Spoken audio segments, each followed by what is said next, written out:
Also I heard the voice of the Lord saying, Whom shall I send? And who will go for us? Then said I, Here am I, send me. And he said, Go! And you tell this people, hear ye indeed, but understand not, and see ye indeed, but perceive not. Make the heart. Hello, good morning. Welcome to Line by Line Bible Studies. Everything's good. All right. Let me just...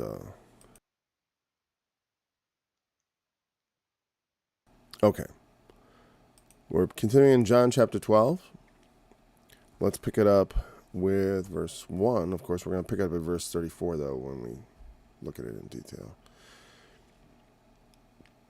Then Jesus, 6 days before the Passover, came to Bethany, where Lazarus was, which had been dead, whom he raised from the dead. There they made him a supper, and Martha served, but Lazarus was one of them that sat at the table with him. Then took Mary a pound of ointment of spikenard, very costly, and anointed the feet of Jesus, and wiped his feet with her hair. And the house was filled with the odor of the ointment.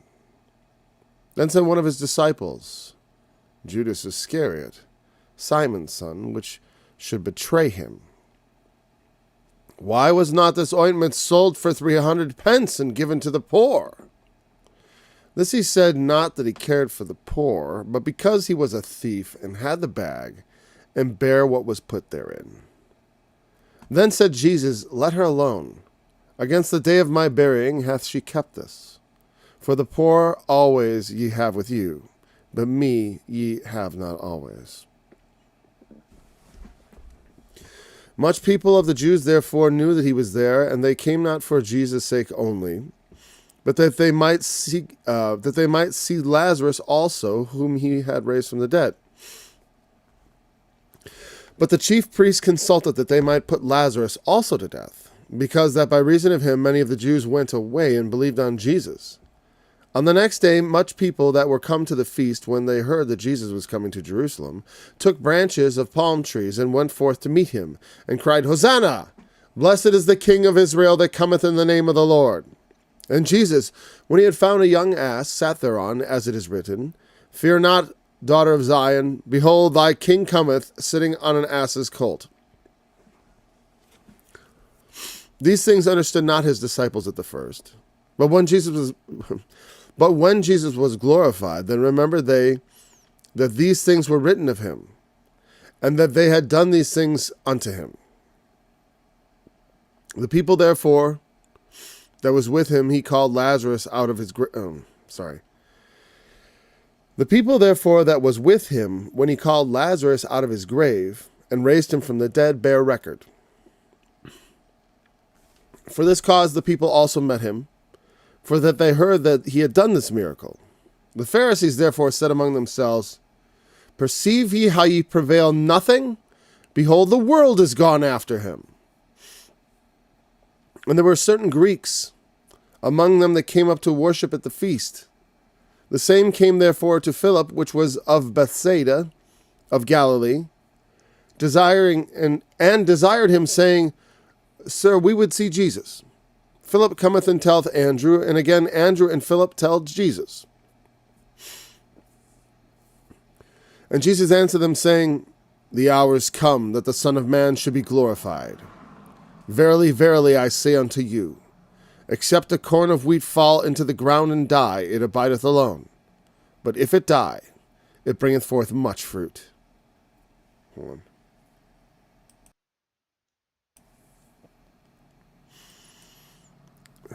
He that loveth his life shall lose it, and he that hateth his life in this world shall keep it unto life eternal. If any man serve me, let him follow me, and where I am, there also shall my servant be. If any man serve me, him will my Father honor. Now is my soul troubled, and what shall I say? Father, save me from this hour. But for this cause came I unto this hour? Father, glorify thy name. Then came there a voice from heaven, saying, I have both glorified it, and will glorify it again. The people, therefore, that stood by and heard it, said that it thundered. Others said, an angel spake to him. Jesus answered and said, This voice came not because of me, but for your sakes. Now is the judgment of this world. Now is the prince of this world. Now shall the prince of this world be cast out. I'm going to start that again because the screen just went blank. Now is the judgment of this world. Now shall the prince of this world be cast out. And I, if I be lifted up from the earth, will draw all men unto me. This he said, signifying what death he should die. The people answered him, We have heard out of the law that Christ abideth forever. And how saith the Son of Man must be lifted up? Who is this Son of Man? Then Jesus said unto them, Yet a little while is the light with you. Walk while ye have the light, lest darkness come upon you. For he that walketh in darkness knoweth not whither he goeth. While ye have light, believe in the light, that ye may be the children of light. These things spake Jesus, and departed, and did hide himself from them. But though he had done so many miracles before them, yet they believed not on him, that the saying of Isaiah the prophet might be fulfilled, which he spake, Lord, who hath believed our report? And to whom hath the arm of the Lord been revealed? Therefore they could not believe, because that Isaiah said again, He hath blinded their eyes, and hardened their heart, that they should not see with their eyes, nor understand with their heart, and be converted, and I should heal them. These things said Isaiah when he saw his glory, and spake of him. Nevertheless, among the chief rulers also many believed on him, but because of the Pharisees they did not confess him, lest they should be put out of the synagogue. For they love the praise of men more than the praise of God. Jesus cried and said, He that believeth on me believeth not on me, but on him that sent me. And he that seeth me seeth him that sent me. I am come a light into the world, that whosoever believeth on me should not abide in darkness. And if any man hear my words and believe not, I judge him not, for I came not to judge the world, but to save the world. But to save the world. He that rejecteth me, and receiveth not my words, hath one that judgeth him. The word that I have spoken, the same shall judge him in the last day. For I have not spoken of myself, but the Father which sent me, he gave me a commandment, what I should say, and what I should speak. And I know that his commandment is life everlasting. Whatsoever I speak, therefore, even as the Father said unto me, so I speak.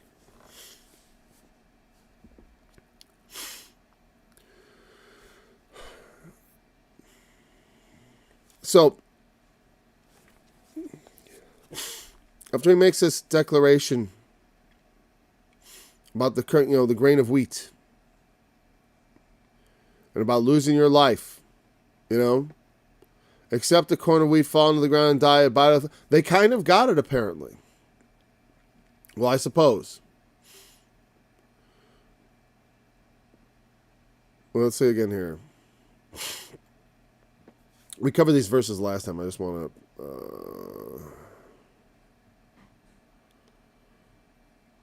Well, that's what he said before, right?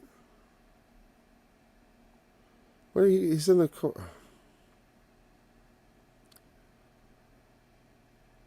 Yeah, it was like...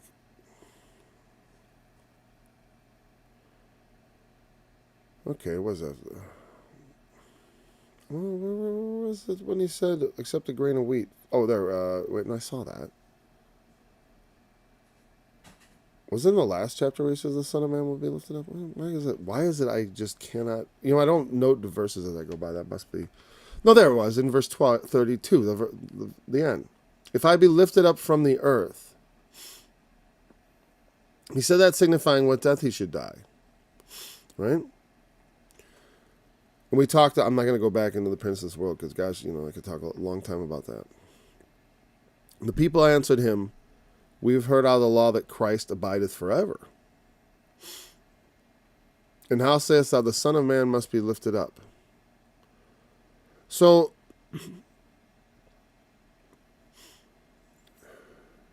it's interesting. Well, he didn't say, so they've heard him say that before, obviously.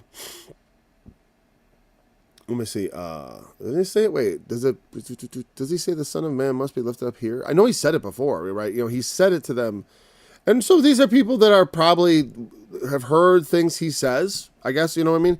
And he mentioned this saying, if I be lifted up from the earth, I will draw all men unto him. That would sound like something messianic that they'd expect him to do. He's going to rule from sea to sea, every knee shall bow, that kind of stuff. A lot of this would make sense.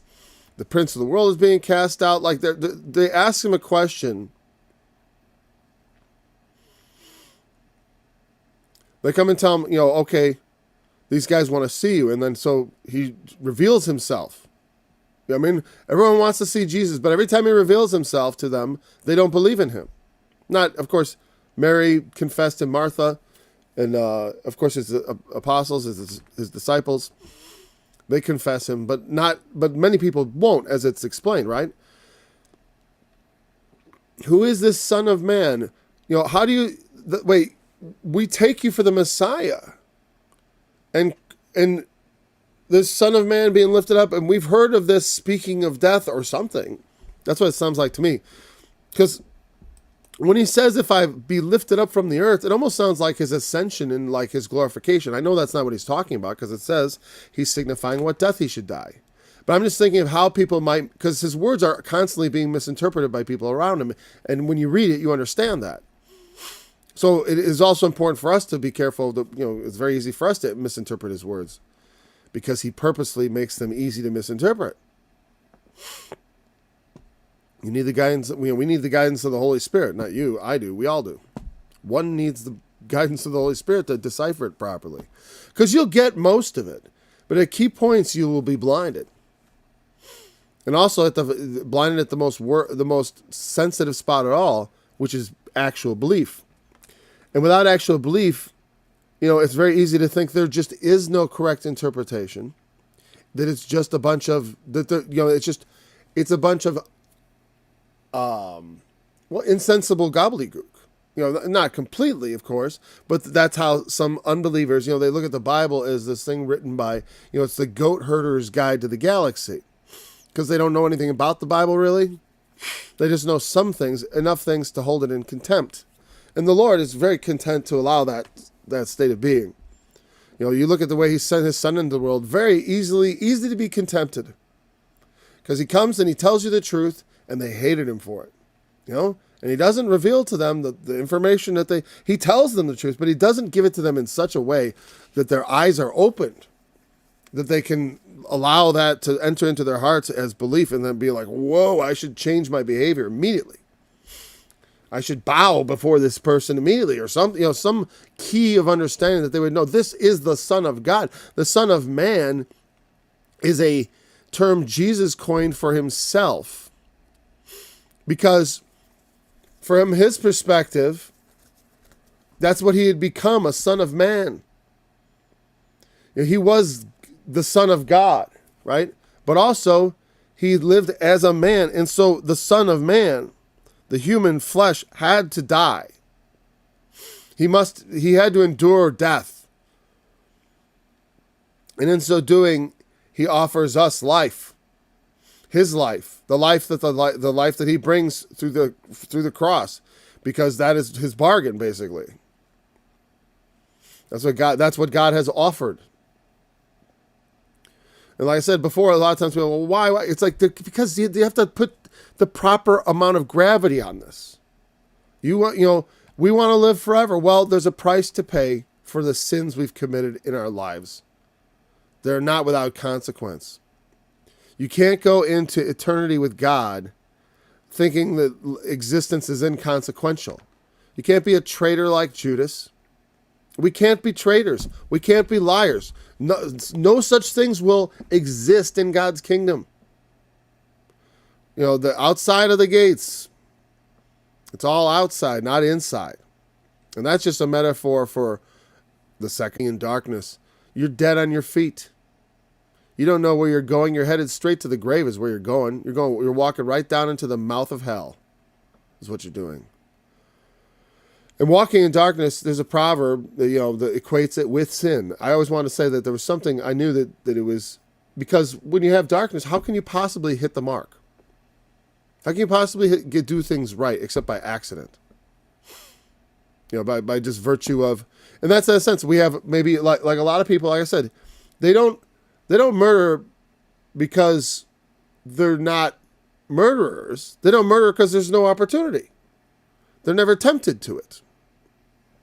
I mean, if we've never been tested in something, we don't necessarily know if that's what, so by accident, maybe somebody's not a thief by accident, or maybe, because they have enough.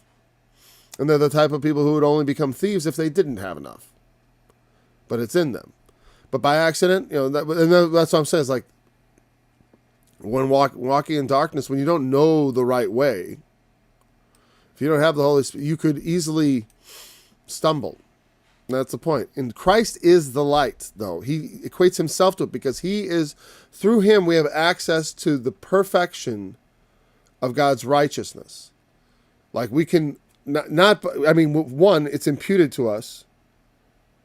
And that's part of the covenant. He imputes that righteousness to us so that our sins are forgiven and God forgets about them forever. He will look at us as righteous. We will stand before him in the judgment seat of Christ, holy and pure. Because of that. Because there's no amount, I'll tell you what, having received that gift, now I pursue Christ and I follow him. And my behavior improves much. And when I come into God's kingdom, I'll be like he is. I'll be perfect. But me doing that is not what salvation is. That's just a natural outcome of salvation. Salvation is Christ laying his life down on the cross, and me putting my faith in that. That's where that comes together, at least in that spiritual sense, because the actual salvation, of course, is in the resurrection. That's when we're actually, when we receive the promised thing, the thing that's the promised salvation. I can trust that I'm going to be saved. It's like like the way I believe in an insurance policy would, like if my house burned down, they'd give me money to rebuild it. That would, that's fine. But God isn't just like an insurance policy. There's a relationship that exists. But like an insurance policy, it's for the future. Salvation is a thing to come, ultimately. We need to see Jesus appear in the sky. He's got to draw all men to us. The prince of this world has to be cast out. All that stuff has to happen. Or some, like we talked about, some people believe it all has. But I said, I've given my opinion. Walking in the light while you have light. So I don't know what exactly. I guess their questions. I try to make sense of that. Like, why would they ask that? And I think it's a combination of what he just said and things they've either heard him said, because it's the people. It's a general question. This might be what they're saying to themselves. It's interesting that Jesus answers in this chapter. He doesn't directly answer the question. Some people want to see you. Now now my hour has come. The light is in the world for a little while longer. Walk while you have the light, lest darkness come upon you. For he that know, and what does that mean? Well, the light was in the world, in Christ. When he was there, he was in the world. And while he's saying, walk while you have light. I don't know if that's something a lot of them,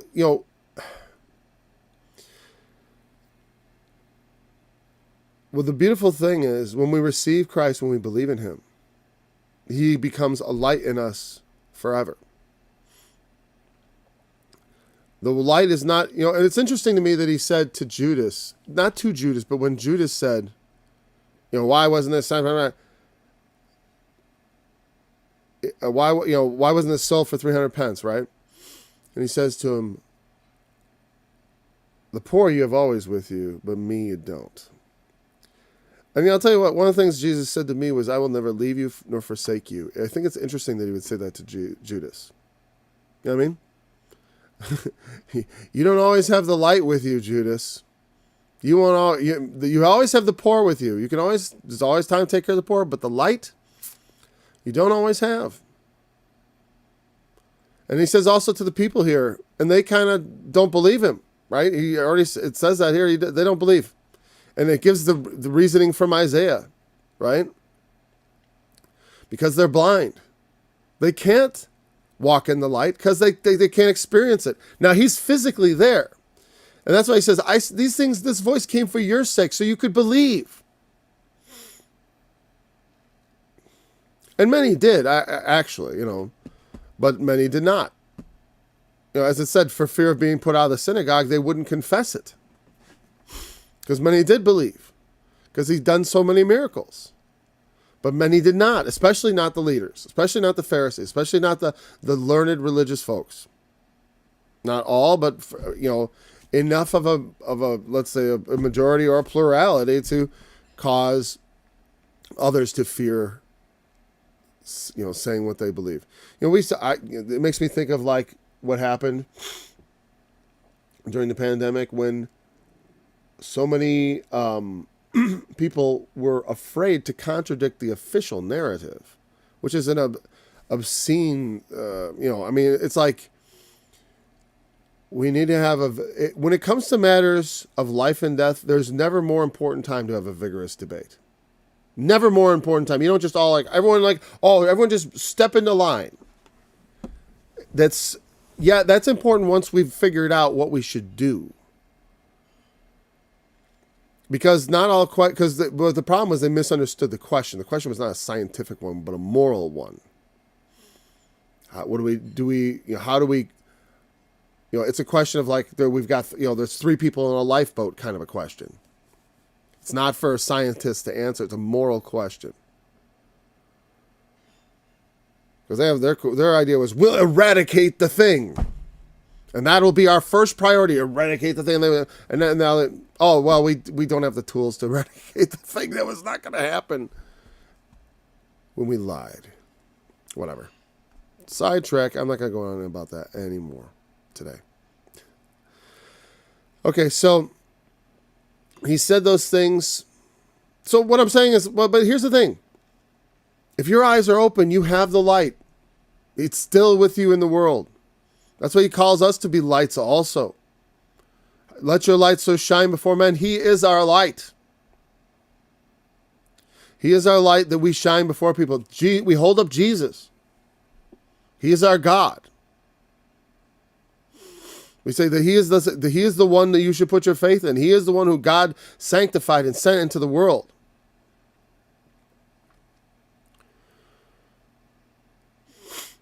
Okay, so while you have the light, believe in the light, that you may be the children of light. If we believe in the light,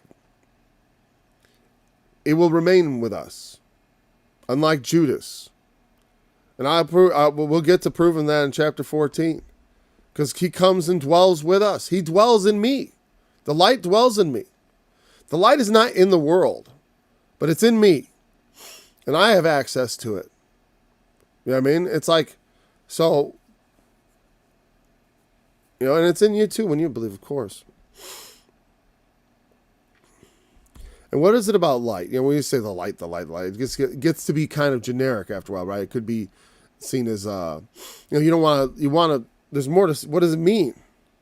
Well, light is that which reveals things, which shows things. It also, it enables you to see clearly, so you can aim straight, so you could hit the target, which is righteousness. The light guides you. It keeps you from stumbling.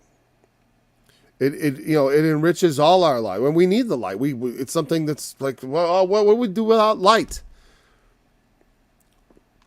I mean, if you have eyes, if you have eyes that see not, there's no point to the light.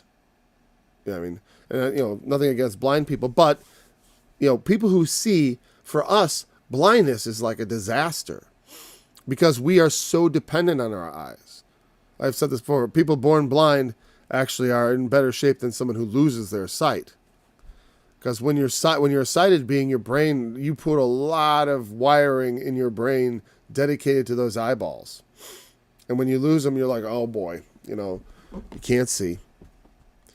But blind people have another sort of light. It's the light of consciousness that God gives them to perceive the world around them. They have ears. And even if they have no ears, Helen Keller showed that someone through touch could even learn to speak, even though she could never hear her own voice. Isn't that amazing? So people, because she was born no sight, and so she had to learn all through tactile stuff. But again, they have their own sort of light of life, the light of life. Being alive is a light in and of itself. But what it symbolizes to whole beings, like who have not been injured and stuff, it is a very important thing because without it, there's no point in seeing. Without the light, there's no point in the eyes, right? If there's no light, then why have eyes? There's nothing to see in the darkness.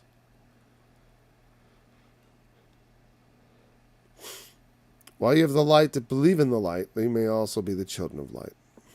Yeah, we want to be the children of light, not the children of darkness, right? What does that mean? That means as we follow Christ, it means following Christ, being the children of God. To be the children of God is to be the children of the light, the children that dwell in the light, that do not fear the light. Men love the darkness because their deeds are evil. They want to cover things up. We need to be we want to reveal things. We want to, or do things that benefit from the light. What I mean, like when you do something good, it benefits if people see it. You don't want to be sound a trumpet before you when you do your alms, but let your light so shine before men. When you do things in the light and of the light, they are seen and cause people to see. But when we do deeds of darkness, we try to hide them. And if the light comes, we don't want people to see what's done in darkness. That's why, it's like, and I know my life there's things that I've done in darkness that I didn't want seen. That's why part of it was important for me to confess things like masturbation back in the day when it was a problem that I'd gotten over because it was something I'd done in darkness my entire life. And most people don't like to admit even that sort of thing because it's carnal and base. And it, and especially if it's frequent, I don't want to go into detail and gross everybody out, but it was good. But even whatever, there's all kinds of things people do. Bad things or gross things, whatever. But when we come to the light, I don't suppose every sin I've ever committed have I confessed before a man. I've probably confessed every type of sin I've done to people. I mean, I don't know that I've had any. I've admitted it to multiple people. I think about my deepest, darkest secrets. I'm trying to find one that I've never discussed with another person. I don't know of any. Maybe one. I don't know, but also I do know that the Lord knows. No, actually, there is not. No, there's none. There's none. What am I talking about? But even so, I don't take comfort in telling people. But it's like the thing about it is it demonstrates I fear God more than men. I gotta fear. It's something I need to do. When we do things in darkness, oftentimes it's because we're worried about what men will say. Especially if we're of faith, because we know God sees. Like I said, it's a question of sometimes we don't perceive him as being as near as he actually is. because he doesn't oppress us with all kinds of like reminders of his presence, like overt ones. I mean, we should know better, but he obviously gives us enough rope to hang ourselves if we want to, right? He wants to, though that's a pretty crude analogy, but it's the sort of thing. There is the possibility we're given the liberty to do those things.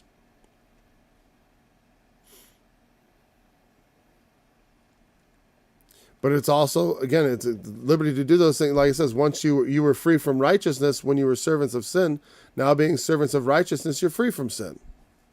Or something along those lines. But the idea is that there's we are bound in it. But we can also be bound to Christ. We can be bound to the Lord. Okay, though he had done those miracles before them, that yet they did not believe on him. Light and darkness, that's what that was all about, light and darkness. We want to be children of light, exist in the light. I want to walk before God. Noah walked with God. To me, that means you walk and like God is present with you. You live your life as though God is with you all the ways. And that signifies that he is. Because he is. He's always, we know this about God. It's a funny thing. Because he's not with certain people, right? He doesn't acknowledge, but he's there. He knows, he sees. He knows who would betray him and who would believe not and who believed. He knows all those things. Yet he will, but he, as though he has nothing to do with them, even though he has everything to do with every one of us, because we're all totally dependent on him for our existence. Even if we don't acknowledge him. And then it quotes Isaiah 53. I was going to play that at the end of the study. This part of the scripture. Lord, who hath believed our report, and to whom hath the arm of the Lord been revealed? Again, and that's Isaiah 53, For he shall grow up before him as a sapling from a dead tree, and as a root from a dry ground. He hath no stature nor splendor that we should, and when we shall see him, no appearance that we should delight in him. He is despised and rejected of men, a man of sorrows and acquainted with grief. And as one whom men hide their faces from, he was despised and we esteemed him not. Surely he hath borne our griefs and carried our sorrows, yet we did esteem him stricken, smitten of God, and afflicted. But he was wounded for our transgressions, bruised for our iniquities. The chastisement of our peace was upon him, and with his stripes we are healed. All we like sheep have gone astray. We have turned everyone to his own way. But the Lord hath laid on him all our iniquity. He was oppressed, he was afflicted, yet he opened not his mouth. He is brought as a lamb to the slaughter, and as a sheep is dumb before his shears, so he opened not his mouth. I should have just read it instead of trying to be all showy-offy and read it. But that's Isaiah 53. And Isaiah 53, when I'm just quoting it from memory, which is not exact to the King James, of course, but you could read it yourself. It's actually, Isaiah 53. And so that's the way it starts off. Who believes this? Because this Messiah was not believed in. When Christ comes, he will speak peace to the heathen. His dominion will be from the sea to the river and to the uttermost parts of the earth. Right? But who believes this is what's going to happen? Because this is, the Jews now, what they say about Isaiah 53 is this is Jacob as the suffering servant. And I'm like, okay, sure, it's a type, it's a shadow. But it's really talking about Christ. It's really talking about the Messiah. He has borne our iniquities. Jacob didn't bear nothing. Jacob, go back and read Isaiah. Read the whole book. Tell me that makes sense. No, that's not what is that may be what your rabbi told you, but that's not what Isaiah was thinking. So, or maybe it was. But like I said, it doesn't matter what they were thinking. What God, just like the high priest Caiaphas, he didn't know he was talking about Christ. It's necessary that one man should die, that the nation perish not. That's what Isaiah 53 is about. He was despised, we esteemed him not.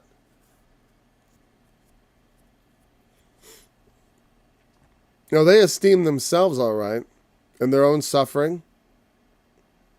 The suffering of Jacob is not esteemed among the Jews. Oh, no, it is. Don't tell me that. But the suffering of Jesus, not esteemed. So, but again, it was said before that it wouldn't be believed. And that God's strength, power, who can see, who the arm of the Lord is revealed. You know, Isaiah talked a lot about the arm of the Lord being revealed, meaning people seeing God's work.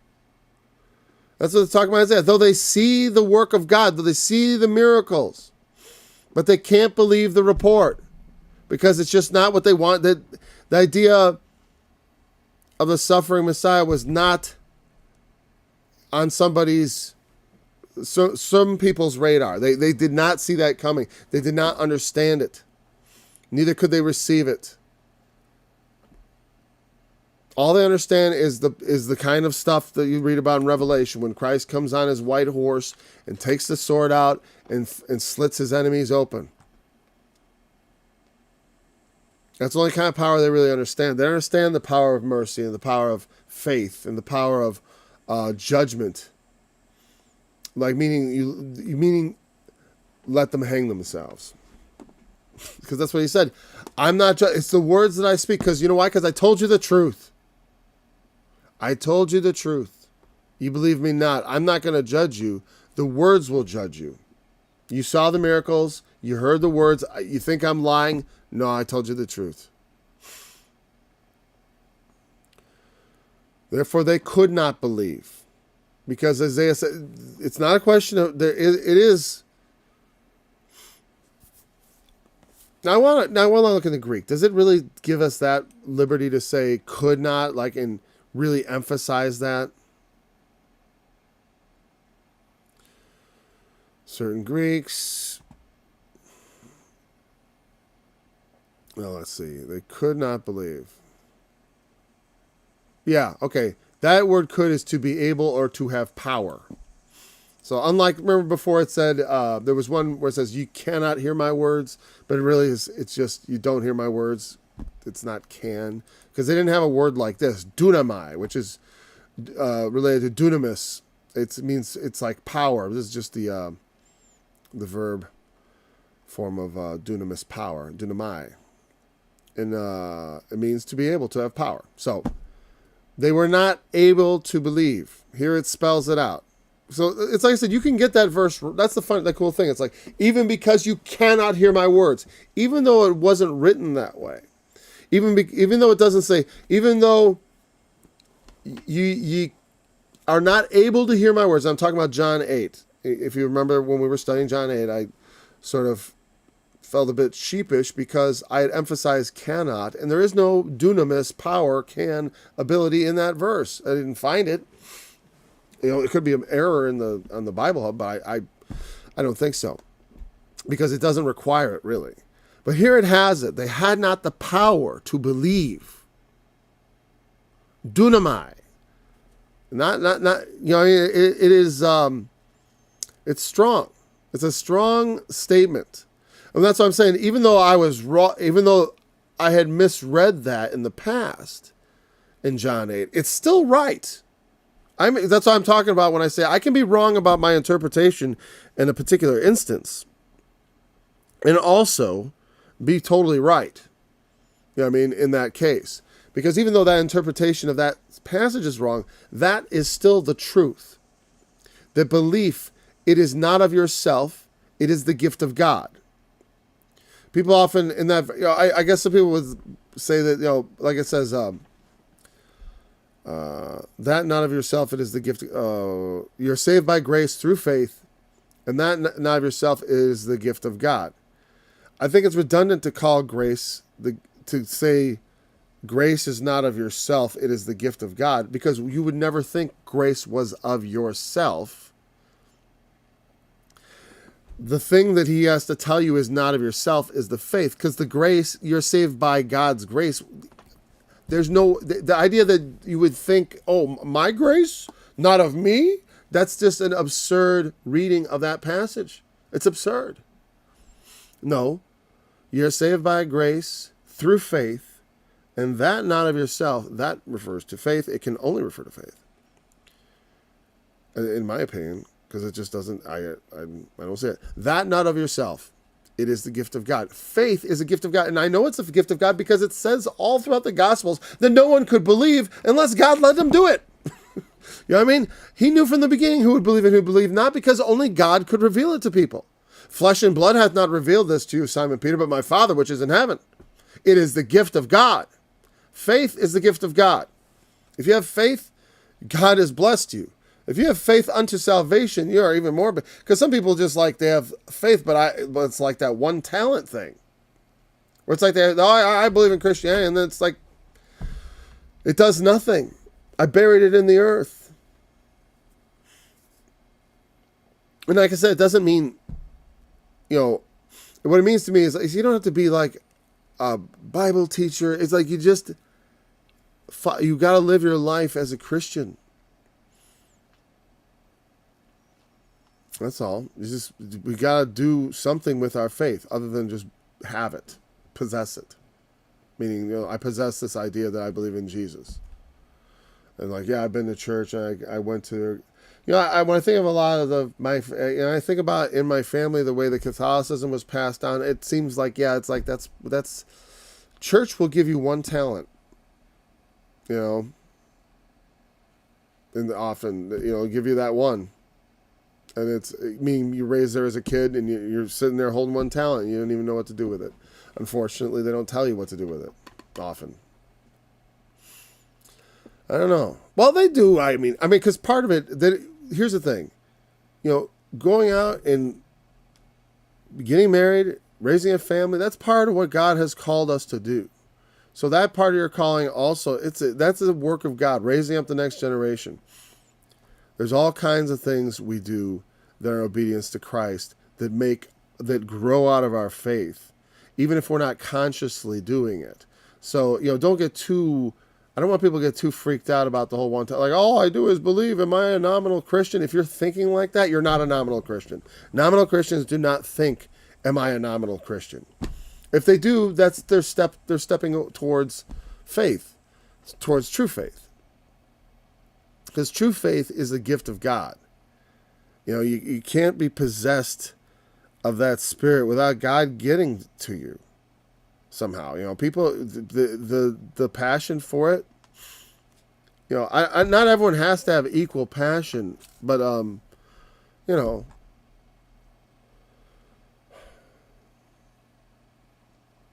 he that is forgiven much loves much, and so I guess maybe that's why. Because I always felt from the beginning that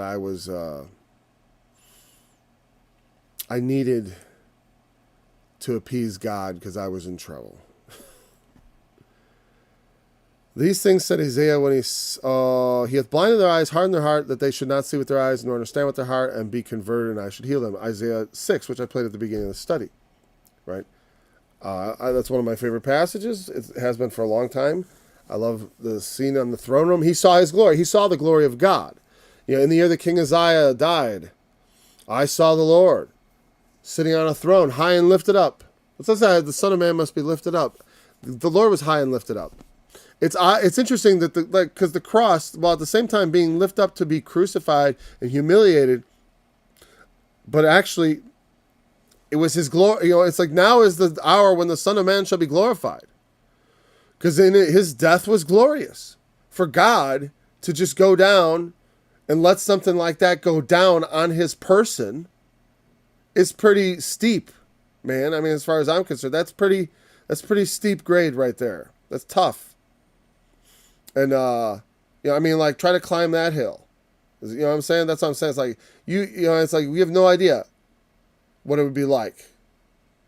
It's like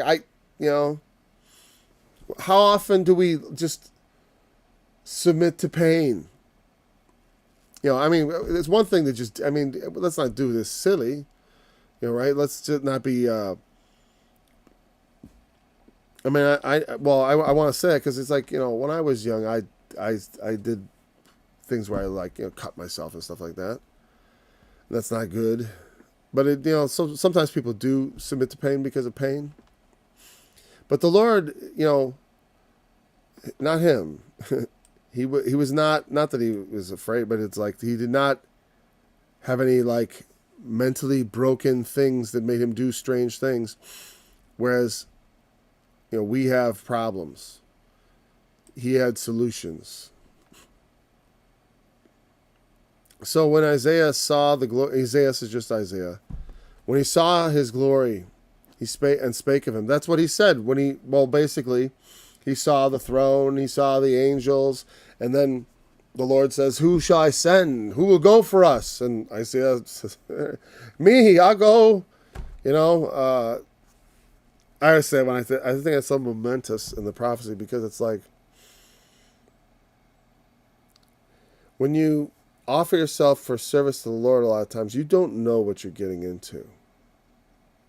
That's why, first thing he gets brought up, and they touched the fiery coal from the altar to his lips. Your iniquity is taken away. The sin of his lips. When I received the Holy Spirit, there was power on my lips. I remember that. Well, yeah, that was the first thing, right? Of course. The lips, the ears, the hands, the feet. It was hands, lips, ears, feet. That's right. That's what I'm trying to remember. It's been a long time. These things said Isaiah when he saw his glory and spake of him. Nevertheless, among the chief rulers. Yeah, and it is, I guess there's a lot to say about that. I mean, this subject of the blindness of man. Like, how is that okay? I mean, like, is God justified and not? Well, the blindness is because we don't really have the light. We have the light of life, but we don't. We sort of reject it. Instead of going the way of life, we go the way of death, which is sin, and in the way of darkness. And so we go and stray from the light. And we don't do this. God doesn't make us do this. This is our state. We are blind, and willfully so, because we know better. We have a conscience that tells us what right and wrong is, and we do wrong anyways. So even though the light the light of Christ himself being in the world is not the light we have anymore, but still there's the light that lighteth every man that cometh in the world. It's whatever light that is, meaning it, like whatever knowledge of right and wrong you possess, if you possess any, it is that is the light of Christ trying to shine, trying to show you the right way. If you would listen to the truth, which you could get more truth that you don't know. You know what I mean? Because we all have a little bit of truth. We all know some things that are true, right? I mean, there's all kinds of natural truth and all kinds of things that, just like about nature and the way the world works, right? There's all that. And that is a kind of light, but it's not the true, pure light of God, which is the most important things you could know about the universe, such as that Jesus is the Son of God. And then if you put your faith in him, that is the pathway to everlasting life. And the only real pathway to everlasting life. Like I said, it's like, mercy is with God. And God will judge. Again, there's always whatever. People get concerned about their dead loved ones. And everyone's always trying to judge people that are dead. I'm like, man, get the beam out of your own eye first. And then worry about other people. And even then, keep looking for beams. I mean, I don't really, and I do think that parable doesn't exactly fit what I'm talking about, as far as like with people's loved ones and stuff like that. They're worried, are they in hell? Are they? In the resurrection, the Lord will do everything. What's right is for us all to be destroyed. That would be justice. But I'm looking for mercy. And so if we're looking for mercy, the place we need to look is Christ, and he will judge, and his word, well, he will sit in judgment, but the words will be judging. Now, I suppose the words will be judging them because they heard the words. Those that heard the words not, there's going to be a different kind of judgment. So I don't know. But I certainly don't expect, but again, no one will get into God's kingdom except through Christ. I'm not suggesting, maybe I am suggesting things that aren't exact, but I don't know. I don't sit in judgment of men. I just say that this is the way. If you have, because the point is you're alive now. While you have the light, walk in it. I always said, look at the best thing you can do is assure that yourself be there. And if you find that, it's so unbearable for me to be in God's kingdom without, my buried father, or whatever, then I don't know. Go to God. Maybe he can put you into the second death category if you really want. I don't know. It seems to me, I don't know. I trust in God's justice. I know my own destruction is just. So if I find myself undestroyed, I will be so different by then that it's like this man is dead and passing away. The old man of sin, of many things that I am and have been, are dead and need to die. The old man has to die off that the new man can be, and ultimately, like Paul says, what you sow in the ground is not what comes out, right? And a lot of it does come down to, yes, until we see him in the kingdom, we won't be like him.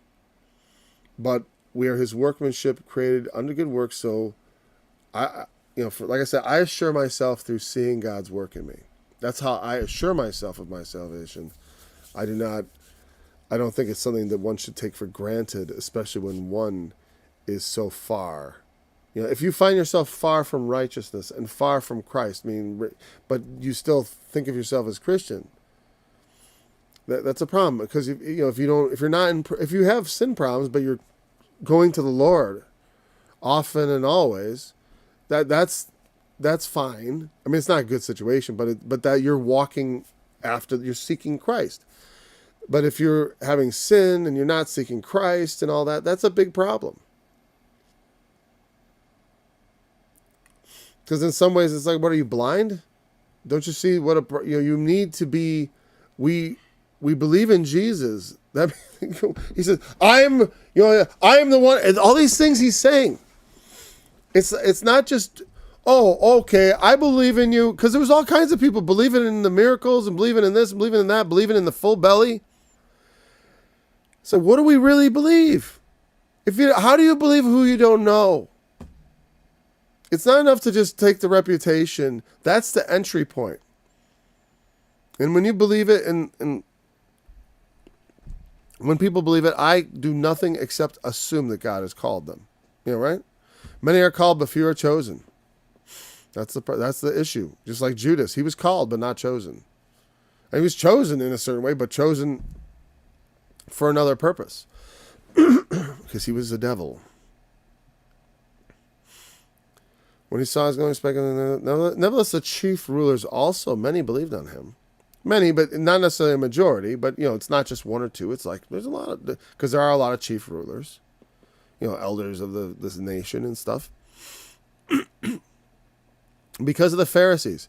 And the chief rulers might mean more political leaders. But the Pharisees are the religious leaders. So that's interesting.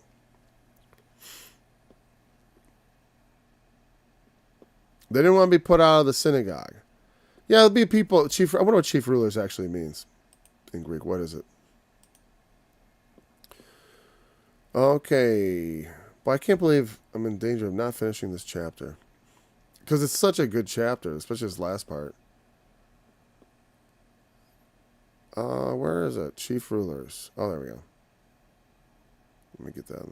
There we go. Chief rulers. Some believe in Jesus. Nice chapter title. Some don't believe in Jesus could be the title. A ruler, governor, leader, leading man with the Jews. What are they? Archon. Oh, that's Greek.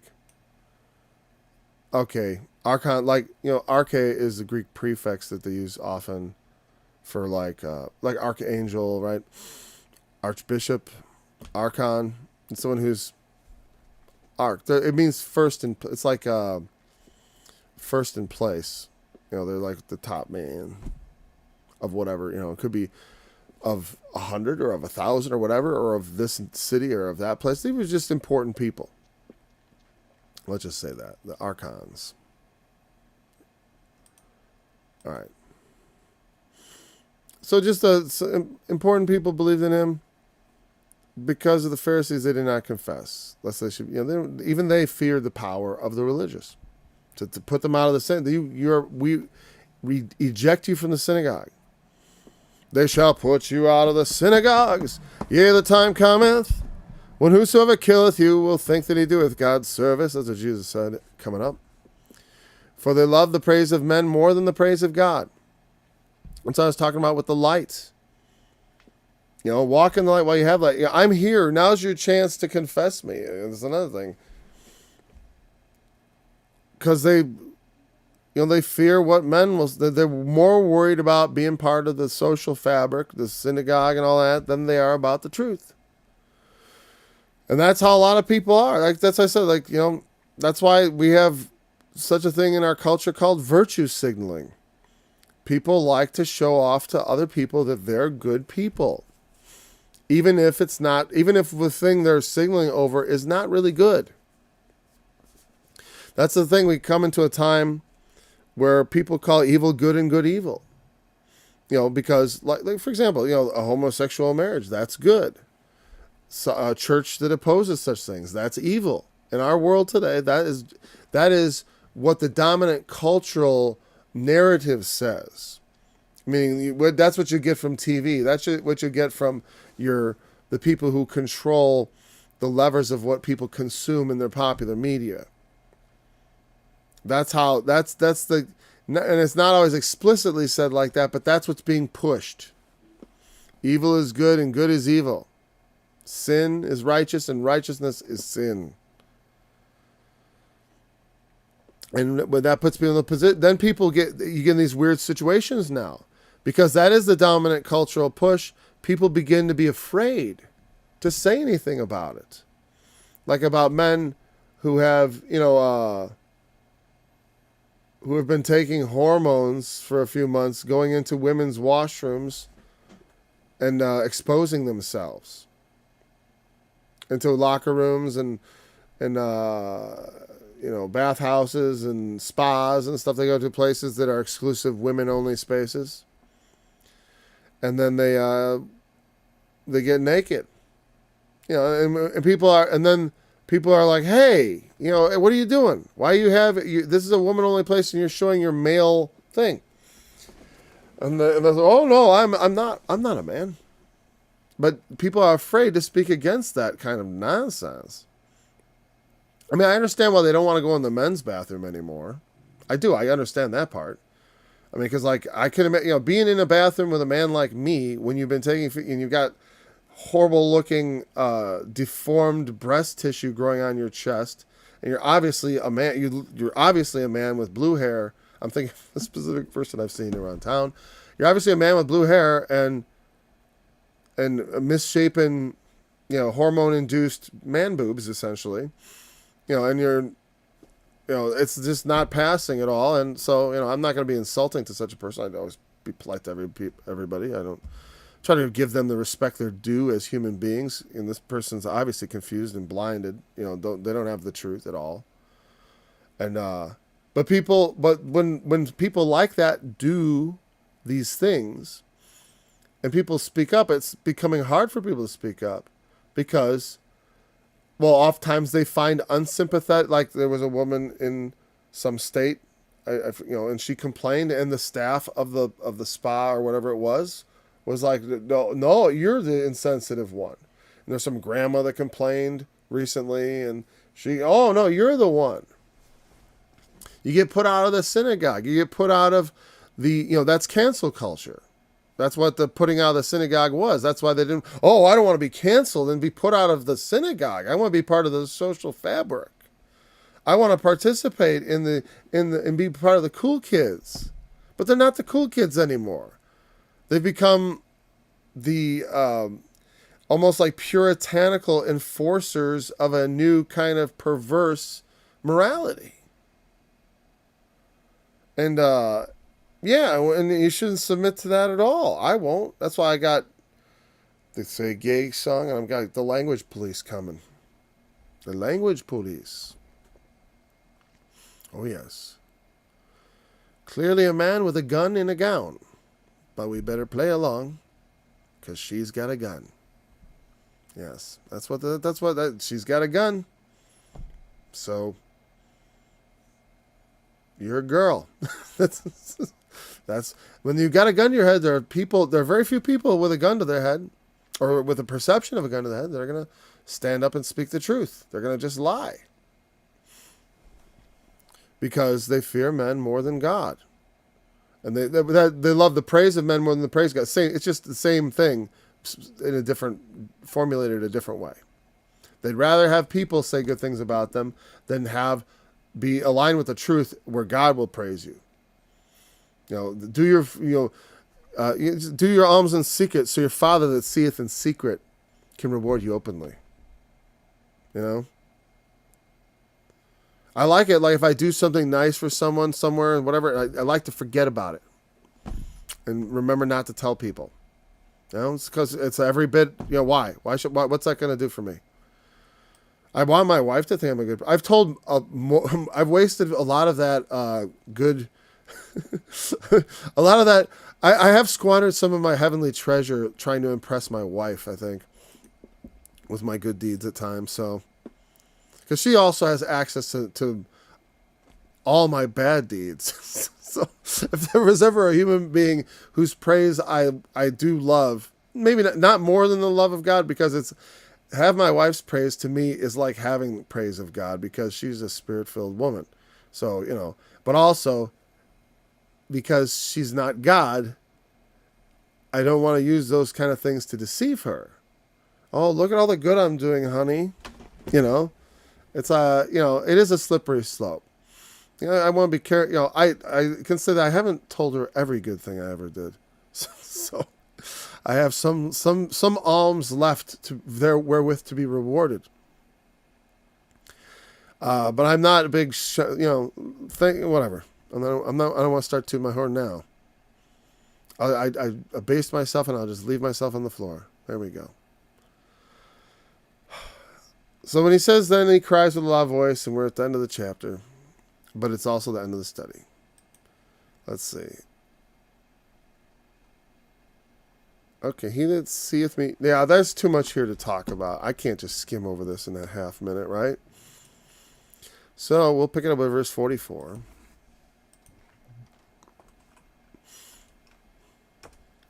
He that believeth on me believeth not on me, but on him that sent me. And he that seeth me seeth him that sent me. This is where he starts talking about this subject much more in the coming chapters, where he really reveals himself to his disciples. Because, as John really spends a lot of time, this is 6 days before the Passover, the Passover where he's crucified, or that around that time, right? This is the last Passover. We're chapter 12 in a 22 or 3 chapter book. I think it's 23. Am I out of my mind? Is there a John 20? What am I saying? 17? It goes on a bit after. See, I only have songs up to 17, but I know it goes on for some time. What is it? It's either 21 or 23, right? I used to have all the chapters. How many chapters were each? Genesis 50, Exodus 44, Leviticus. Forgot how many chapters. 31 maybe? 27? Or it's 31 numbers. See, I used to know that. Deuteronomy, 35, 34, 36. I forgot. See? That's why that was useless to memorize, because I had to keep reminding myself. And honestly, I didn't want to take up brain power reminding myself of verse numbers. You know what I'm saying? It's like, it's like I've talked about that guy who was the apologist, and I looked at his fall, and I really took lessons from that about, it's like he had his daughter really on all this knowledge, but the true knowledge is not just like where things are in the Bible. It's like, what are we to do? It's 21 chapters in John, 23 or 21. 21. Yeah, what is it, John 22? Come on. Well, a lot of times the latter chapters of the Gospels, like after the crucifixion, it's like, it's very narrative, and he says a few things. But anyways, it's not the ones I have often resorted to for song material, to tell you the truth. Okay, so we'll pick it up at verse, 34?